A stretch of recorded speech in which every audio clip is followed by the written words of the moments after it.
in the playoffs, so they know.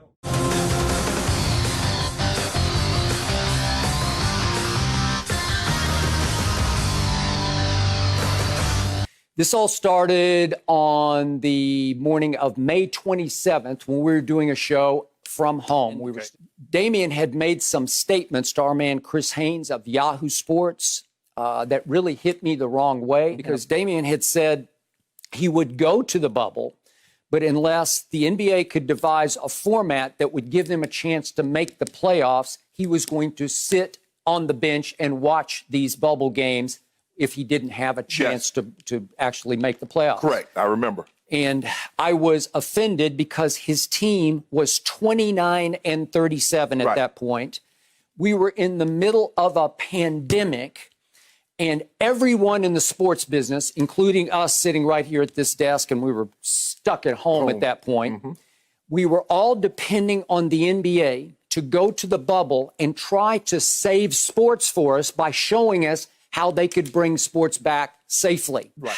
Damian Lillard has often spoken out like he's one of the leaders of the NBA. He sometimes speaks as if he's LeBron James. And LeBron is obviously the face of this league and has earned the right to be the face of this league. Right. And so I wondered out loud on TV to you, what exactly has Damian Lillard ever won to achieve this kind of stature in this league? Because seriously, he's won nothing. So that afternoon, I heard from two of my friends in this business, our man Chris Haynes and Stephen A. Smith, both said, hey, Dame's looking for your number. Can we give it to him? Right. Absolutely give it to him. And within a few minutes, I get a scathing text from Damian Lillard saying, what have you done to challenge what I have done? Well, let's talk about that. And I don't want to text talk about it. I want to talk about it. And if I could talk face to face, I would have done that at that moment. Right. Within 5 seconds of me reading that text, I just hit the little dial sign on, and it rang his phone. So I called him because I don't run from any of that. So I called him, and right off the top, I tried to be civil with him, though he was clearly pretty agitated and angry with me. But the first thing I explained to him was, I got really worked up. I was scathing in my commentary to you because we were in the middle of a pandemic, and I was starting to wonder if we were even going to be able to have this network sustain itself into the fall, because I wasn't sure we were going to have pro football, college. We're still up in the air about college football. I didn't know about baseball, and I was still dubious and highly doubtful about basketball in the bubble with the NBA. So I told him, I got over emotional. Now he's saying I backtracked, but that wasn't the guts of our conversation, because I doubled down on the sort of basis of my commentary. What have you done to be that kind of spokesman for the league? And he said, well, since I came into the league, I've been one of the clutchest players in the league, blah, blah, blah. We go back and forth on, and I hung right in there with him, and it started to get heated. And I asked him, what happened? You had your biggest moment of your career last year, conference finals versus Golden State. No Kevin Durant. It was basically you and CJ versus Steph and Clay. It boiled down to that. You had 4 cracks at them, 4 straight games in which you had a chance to win going to the fourth quarter. And just to reiterate for those who might have missed this, the Portland Trail Blazers go into those fourth quarters. They were down 6. They were tied. They were down 3, and the fourth one, they were up 8. That game ended up going to overtime. In those fourth quarters, plus that one overtime, Damian Lillard went 8 of 26. That's 31% from the field.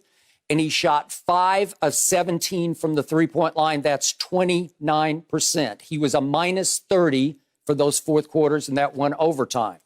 He was not clutch.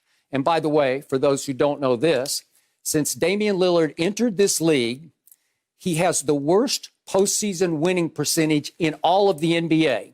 That is 37%. He's 19-32 in his games. Is that all his fault? Absolutely not. But is he a transcendent king of the NBA kind of player? I'm sorry, I haven't seen it yet. So I kept telling him on the phone, you just need to show me. You can shut me up by doing it. I can't stop you. I can't go out and guard you. I wouldn't even try to guard you. But you can stop me. You can silence me by just doing it. When you get chances in these big games, just go do it. 4-2. Look at the lineup for Portland and Lillard, three-point shooter. I think so, and that's probably what scares the heck out of Porzingis rolling to the rim. Is done 6 of 9 shooting for Porzingis. Lillard fires, and it doesn't take much time. For play, convert, 49-41 Blazers. Lillard, the blow-by for 2. Next turnover for the Mavericks. Lillard got bunched up. Oh, the speed of Lillard going to the hole in this first half.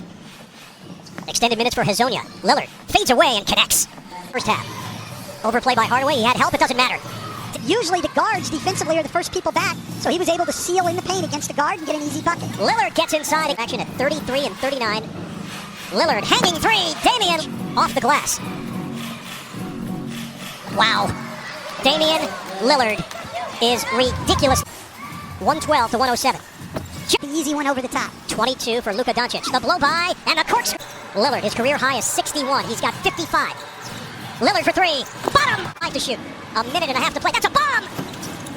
Oh my gosh. You can stop me.